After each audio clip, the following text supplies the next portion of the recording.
चुनाव आयोग से मिलकर बीजेपी ने की ममता को नोटिस भेजने की मांग। मुख्यमंत्री पर अमित शाह के खिलाफ गलत बोलने का आरोप। दिल्ली में चुनाव आयोग से बीजेपी ने की बंगाल में चुनावी हिंसा की शिकायत। बीजेपी नेताओं पर हमले की बात उठाई। बंगाल में केंद्रीय सुरक्षा बलों की तैनाती की बीजेपी ने की मांग। टीएमसी ने किया विरोध। दिल्ली में टीएमसी नेताओं ने भी चुनाव आयोग से की मुलाकात। कहा पोलिंग बूथ में सीआरपीएफ की तैनाती से डरेंगे मतदाता। गृह मंत्रालय को चिट्ठी लिखेगी तृणमूल कांग्रेस। सीआरपीएफ की तैनाती नहीं करने की मांग। चुनाव आयोग ने टीएमसी के आरोपों को किया दरकिनार। कहा पोलिंग बूथ के 100 मीटर के दायरे में स्थानीय पुलिस की तैनाती पर रोक नहीं। पूर्वी मिदनापुर में ममता की रैली। पीएम मोदी पर जमकर साधा निशाना। ममता ने सभा में कहा हमें नहीं चाहिए दुर्योधन, दुशासन और मीर जाफर। ममता पर शुभेंदु अधिकारी का पलटवार। बोले देश के पीएम के खिलाफ बोलना मतलब लोकतंत्र और भारत माता के खिलाफ बोलना। वैक्सीन को लेकर भी शुभेंदु ने साधा ममता पर निशाना। कहा पाकिस्तान और बांग्लादेश में नहीं बना टीका, लगवानी होगी भारत की वैक्सीन। मिदनापुर में एमपी के सीएम शिवराज की जनसभा। कहा टीएमसी का मतलब टेरर, मर्डर, करप्शन। रैली में शिवराज ने ममता के खिलाफ की घेरेबंदी। सत्ता में आने के बाद मारकाट और मौत का खेल शुरू करने का आरोप। पीएम मोदी ने बंगाल में बीजेपी की जीत का फिर किया दावा। कहा टीएमसी की दादागिरी होगी बंद, विकास के नए युग की होगी शुरुआत। पीएम मोदी का कांग्रेस पर जबरदस्त हमला। ट्वीट करके लिखा दशकों से नॉर्थ ईस्ट को किया दरकिनार। पूर्वोत्तर को लेकर पीएम ने कहा एनडीए ने सामाजिक सशक्तिकरण और कनेक्टिविटी पर दिया जोर। असम के तिनसुकिया में राहुल गांधी की रैली। कहा बनेगी कांग्रेस गठबंधन की सरकार, यहां की संस्कृति से बीजेपी को लगाव नहीं। डिब्रूगढ़ में कॉलेज छात्रों से मिले राहुल गांधी। बीजेपी पर नफरत फैलाने का लगाया आरोप। कल बंगाल के खड़गपुर में पीएम मोदी की रैली। सुबह 11 बजे जनसभा। असम में कल कांग्रेस जारी करेगी अपना मैनिफेस्टो। शाम 4 बजे राहुल गांधी भी रहेंगे मौजूद।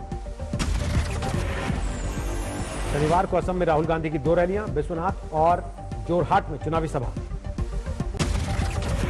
21 मार्च को बंगाल के लिए जारी होगा बीजेपी का घोषणा पत्र। अमित शाह की मौजूदगी में खुलेगा वादों का पिटारा। दिल्ली में केजरीवाल और केंद्र सरकार में नया घमासान। आम आदमी पार्टी ने लगाया डोर स्टेप राशन डिलीवरी योजना पर रोक लगाने का आरोप। केंद्र ने दिल्ली सरकार के खाद्य आपूर्ति सचिव को लिखी चिट्ठी। योजना पर रोक लगाने का आदेश दिया। फैसले पर केंद्र की दलील, सेंटर से मिले अनाज पर किसी दूसरे नाम से योजना को लागू नहीं कर सकते राज्य। दिल्ली में 25 मार्च से शुरू होने वाली थी घर घर राशन योजना। आम आदमी पार्टी ने साधा पीएम पर निशाना। न काम करूंगा न करने दूंगा। बिहार विधानसभा में विपक्ष का हंगामा। विधायकों ने विशेष पुलिस बिल की फाड़ी कॉपी। अनुसूचित जाति संशोधन बिल लोकसभा में पास। तमिलनाडु की 7 जातियों को एक जाति में जोड़ने का प्रस्ताव। 18 अप्रैल को होगा गांधीनगर नगर निगम का चुनाव। 29 अप्रैल को आएंगे नतीजे। 3 दिन के भारत दौरे पर दिल्ली पहुंचे अमेरिकी रक्षा मंत्री लॉयड ऑस्टिन। पीएम मोदी और एनएसए डोभाल से हुई मुलाकात। रक्षा मंत्री राजनाथ सिंह से भी मिलेंगे लॉयड ऑस्टिन। रक्षा रिश्तों की मजबूती पर होगी बात। एनआईए ने सचिन वाजे पर सहयोग नहीं करने का आरोप लगाया। कोर्ट में कहा अभी तक शुरू नहीं हो पाई पूछताछ। सचिन वाजे की अग्रिम जमानत याचिका पर ठाणे सेशंस कोर्ट में सुनवाई टली।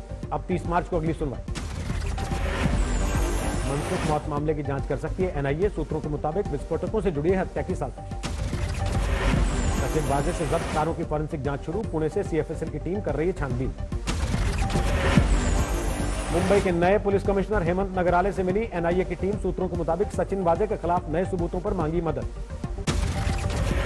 महाराष्ट्र में कोरोना की बेकाबू रफ्तार। फिर 25,000 से ज्यादा केस। प्रदेश में 25,681 नए मामले।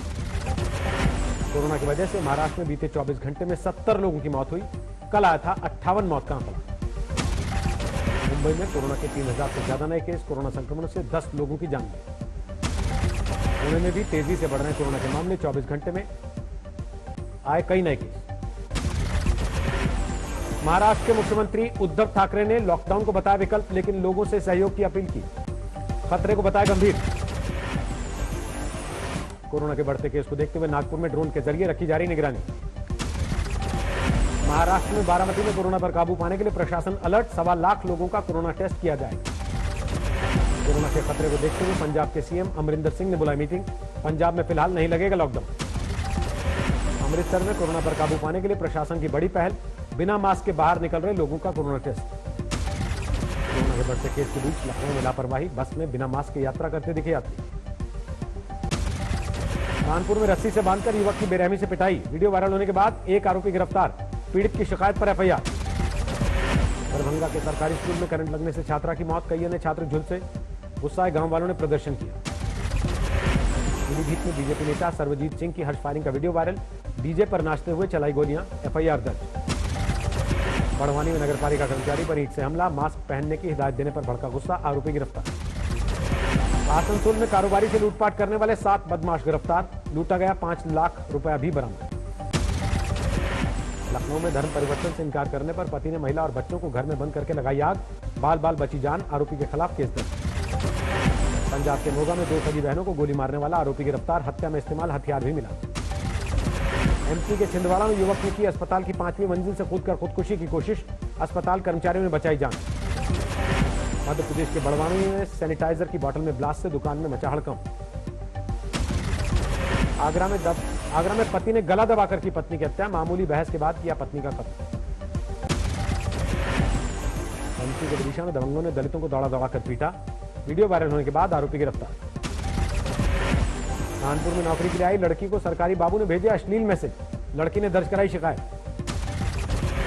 बिहार के सिवान के हनुमान मंदिर में चोरी, 3 लाख का चांदी का मुकुट और कवच चुराया। यूपी के प्रतापगढ़ में बदमाशों ने की चौकीदार की हत्या, हाईवे किनारे फैक्ट्री में हुआ मर्डर। यूपी के फर्रुखाबाद में धारदार हथियार से बुजुर्ग की हत्या, पुलिस ने एक आरोपी को किया गिरफ्तार। इंग्लैंड के खिलाफ वनडे सीरीज के लिए टीम का ऐलान, 18 सदस्यों वाली टीम में सूर्य कुमार यादव को भी मिला मौका। वनडे टीम में प्रसिद्ध कृष्णा और कुणाल पांड्या नए चेहरे, विराट कोहली कप्तान, रोहित शर्मा उप कप्तान। इंग्लैंड और भारत के बीच 3 वनडे मैच की सीरीज, 23 मार्च को पुणे में होगा पहला मुकाबला। अहमदाबाद के चौथे T20 मैच में इंग्लैंड के खिलाड़ियों पर 20% मैच फीस का जुर्माना, भारत के खिलाफ स्लो ओवर रेट का मामला। दुबई टेनिस चैंपियनशिप के सेमीफाइनल में पहुंचे आंड्रे रूबलेव, करात्सेव से मुकाबला। यूरोपियन सेफ्टी कमेटी ने एस्ट्राजेनेका की कोविड वैक्सीन को सुरक्षित बताया, यूरोप में फिर से वैक्सीनेशन में होगी इस्तेमाल। चीन और पाकिस्तान के हैकर्स के निशाने पर हैं भारतीय संस्थान, पिछले साल सरकारी संस्थानों की 59 साइट समेत 26 से ज्यादा वेबसाइट हुई हैक। आत्मनिर्भर भारत के लिए सरकार की नई पहल, स्वदेशी मोबाइल ऐप स्टोर लाने की तैयारी।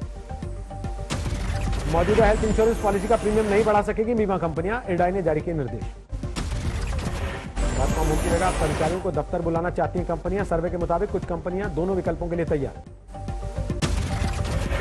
आईआरसीटीसी से ट्रेन के साथ ही होटल की भी बुकिंग करना होगा मुमकिन, आईआरसीटीसी और एफएचआरएआई ने किया करार। फेस्टिव सीजन में यात्रियों को रेलवे की बड़ी सौगात, होली के पहले पश्चिम रेलवे ने 5 स्पेशल ट्रेन शुरू करने का फैसला किया। 100 से ज्यादा कर्मचारी हैं तो बनानी पड़ेगी कैंटीन, 1 अप्रैल से सरकार लागू करेगी नया नियम। इस साल फोन बेचने वाली तीसरी सबसे बड़ी स्मार्टफोन निर्माता बन सकती है Xiaomi, रिपोर्ट के मुताबिक टॉप पोजीशन पर बना रहेगा सैमसंग का कब्जा। भारत में फिल्म निर्माण कारोबार में उतरेगी Amazon prime video, Akshay Kumar की फिल्म के साथ होगी शुरुआत। अलास्का में हुई हाई लेवल मीटिंग में बाइडेन प्रशासन और चीन के नेताओं के बीच हुई तीखी बहस, दोनों देशों ने एक दूसरे को ठहराया जिम्मेदार। अमेरिकी विदेश मंत्री का चीन पर बड़ा आरोप, कहा चीन की वजह से दुनिया काफी हिंसक बन सकती है। जर्मनी यूक्रेन के बिजनेस फोरम में जर्मन चांसलर एंगेला मर्केल ने उठाया क्रीमिया का मुद्दा, बोली क्रीमिया को वापस यूक्रेन का हिस्सा बनाने पर यूरोप के सभी देशों को देना होगा ध्यान। इंडोनेशिया के राष्ट्रपति ने म्यांमार में लोकतंत्र की बहाली पर दिया जोर, बोले म्यांमार में लोकतंत्र की बहाली और हिंसा हो खत्म। ईरानी विदेश मंत्री जवाद जरीफ ने इस्तांबुल में टर्की के विदेश मंत्री से की मुलाकात, दोनों देशों के नेताओं में द्विपक्षीय संबंधों को बढ़ाने पर हुई बात। मॉस्को में अफगानिस्तान शांति सम्मेलन में हिस्सा लेने पहुंचे तालिबानी नेता, अमेरिका को अफगानिस्तान छोड़ने के लिए कहा। तंजानिया में पहली महिला राष्ट्रपति बनी सामिया सुलूहू हसन ने ली शपथ, राष्ट्रपति जॉन मैगुफुलू की मौत के बाद बनाई गई राष्ट्रपति। दुनिया भर में कोरोना संक्रमितों की संख्या 12 करोड़ 24 लाख से ज्यादा, महामारी में जा चुकी 27 लाख 5 हजार से ज्यादा की जान। जापान के प्रधानमंत्री ने टोक्यो शहर से आपातकाल हटाने की कही बात, हाल के दिनों में टोक्यो शहर में 80% तक कोरोना संक्रमितों की संख्या में आई है कमी। नासा ने शुरू की दुनिया के सबसे ताकतवर रॉकेट की टेस्टिंग, कोर स्टेज की टेस्टिंग में चारों इंजन को 8 मिनट के लिए किया गया चालू।